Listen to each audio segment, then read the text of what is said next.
So OpenBazaar.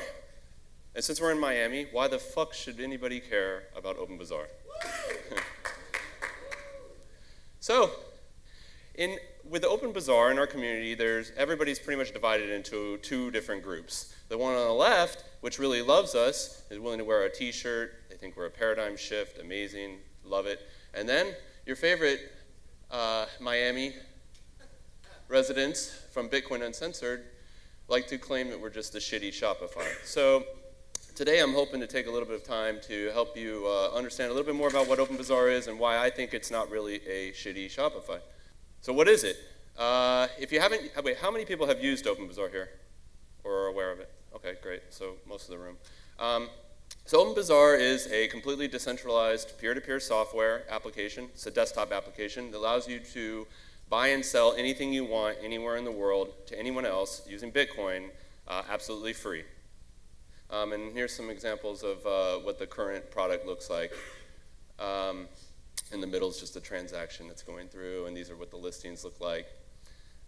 So why are decentralized marketplaces even important to begin with?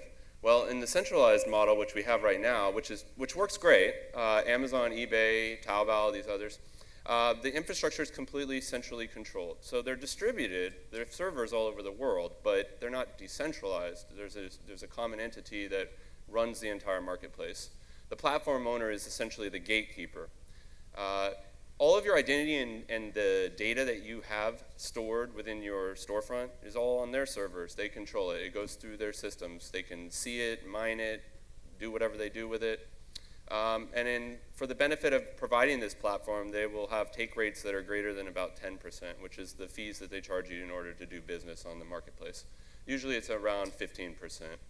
And then one interesting piece, which is different in OpenBazaar, is that they monopolize the dispute resolution process. So they serve as the arbiter of any problems that you have within any transactions you have between a merchant and a buyer. They're all facilitated by the marketplace itself. And you really have a limited appeal process, et cetera. In OpenBazaar, the infrastructure is completely decentralized. There are no central servers for OpenBazaar. We don't host any in a data center. Basically, all the applications talk to each other, just like you do with Bitcoin. There's no gatekeeper. All of the transactions that occur on the network are between each peer, encrypted. They don't pass through our servers. We don't know how many people use the system. We don't know how many people purchase, what they purchase, who they are, how much it costs. We have no idea any of that information. There's absolutely no take rate. There's no fees beyond the Bitcoin transaction fees. And there's an actual independent market for dispute resolution. Anybody can become a moderator on the network and help people, smooth over a transaction, get a refund, process a dispute. Anybody can do that and charge whatever fee they want to, which makes it much more competitive and tends to lead to better outcomes for people because you can actually choose who you want to deal with rather than have to go by default and deal with Amazon's customer support or whoever. Why is this any better than having my own website or using Amazon? Well, for one, it's an extremely simple setup. There's no registration process. All it takes is downloading the application and running it. You set up your store and you're done. Everything's completely free. There's no listing fees. There's no ads. There's no referral fees like Amazon charges. There's no credit card fees. Privacy. So all of the data that is necessary to facilitate a transaction, only the people that need to know that get it. Your shipping address only goes to the merchant when you purchase something. What you're looking at, your history, your buying history, your selling history, all that stuff is completely private. It's only stored on your machines. And it's completely encrypted. All communication is end-to-end encrypted. No one can man in the middle attack it. And there's no restrictions. So these centralized companies have a huge, massive list of rules and restrictions, things you can and can't sell, places you can and can't sell to, ship to, and they have to completely adjust that from time to time based on rules and regulations. In this case, the users themselves determine what is actually appropriate for the marketplace. So is it still really necessary to have these types of products? Well, there are many different use cases where this is pretty much your only option for doing things in a safe way. So down here in the middle, This is a picture, I got this from Code to Inspire, which is an organization run by Fereşte Frug, and she helps women in Afghanistan earn Bitcoin by doing things online. And so we're talking about a country where in order to use a bank account, they have to have one of their male family members escort them to that and actually do the transactions for them. So this gives them a little bit more independence and freedom to start their own businesses and make an earning for their family. One reason I think that OpenBazaar is kind of the next step of this is that they're earning Bitcoin, but at some point they have to actually move that Bitcoin back into fiat, and then that's taking them back to another centralized institution. If we have a circular economy and a marketplace like OpenBazaar that's successful, you don't ever have to go out of your Bitcoin. They can go online and write blog posts, earn Bitcoin, go in the marketplace and buy something with that Bitcoin, and they never have to deal with the rules and restrictions and regulations that are in their home country. It's completely independent. Then you have drug marketplaces.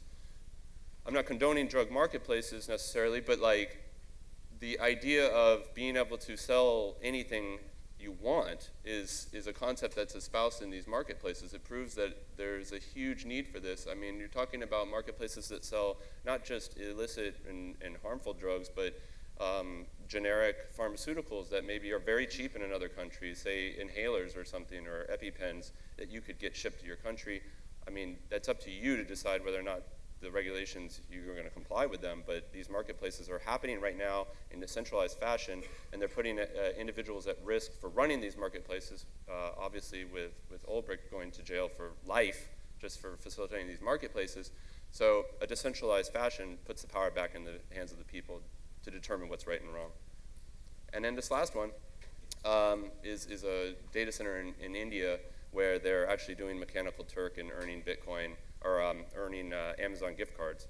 And there was a recent interview with Bitcoin Uncensored. They talked to Andrew from Purse, and they explained that these Indian people are earning Amazon gift cards, which they don't want. They want rupees or whatever from India, and they have to convert it. So they're selling these gift cards onto Purse and exchanging them to get to Bitcoin. And OpenBazaar could be another option for this kind of model. They could sell those gift cards on OpenBazaar for Bitcoin and get out of it that way.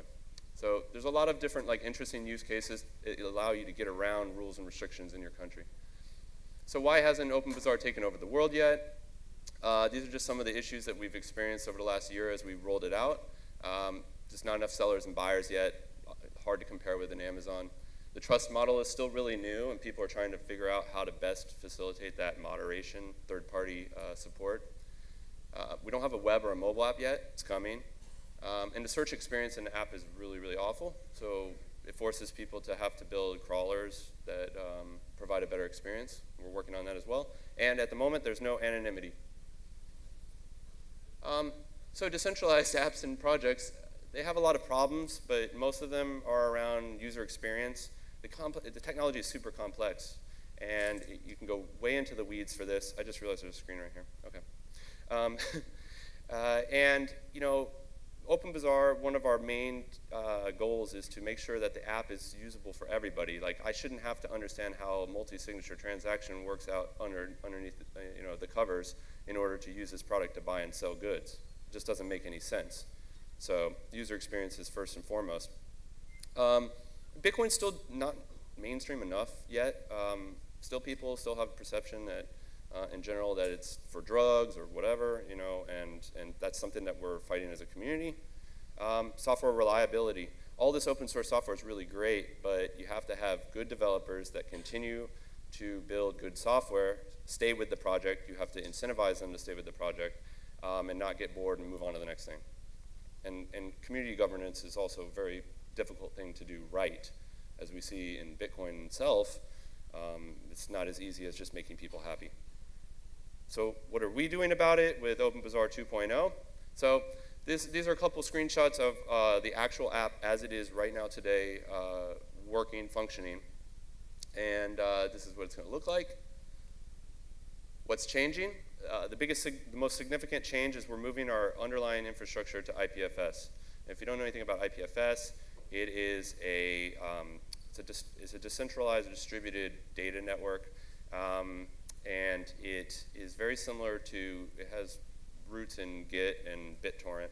So when somebody retrieves data from your node, you actually can seed that data and spread it across the network.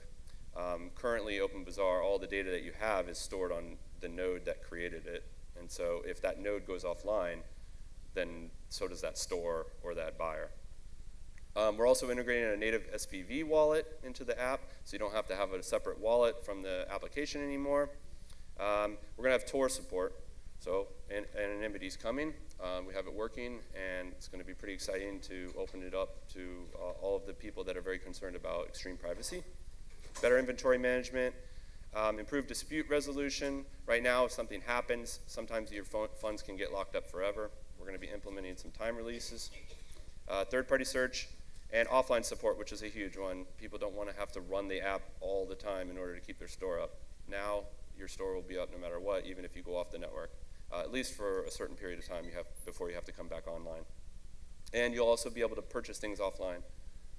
So you could conceivably sell something to somebody over here offline with the app, and then you jump online and broadcast a transaction, and it would happen on the Bitcoin network. Here's a screenshot, another screenshot of it. This is going to be the new search experience. Here's our new wallet. You can see the transaction is going to be a little bit different. You can choose your moderator. You can do a moderated transaction or a regular transaction. There's another screen from our wallet. We're going to have new encrypted chat. We're working on making the Signal protocol work for IPFS, and that would be similar to Telegram or any of the other bots and use the same protocol. And a little bit more about the privacy and anonymity that's changing in 2.0. Currently, we don't have anonymity. The idea for that was that we didn't want to encourage all of the darknet marketplaces to immediately move over and then scare off just every other type of user.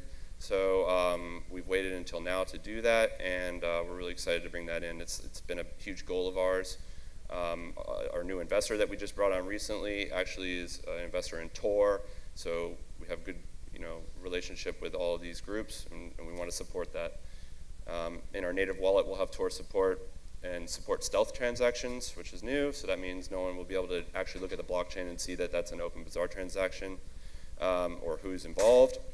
And we'll be setting up Tor hidden service endpoints for all of our other services, like our Bitcoin ticker and things like that. So the future, better third-party development tools. We're going to have a web and mobile version.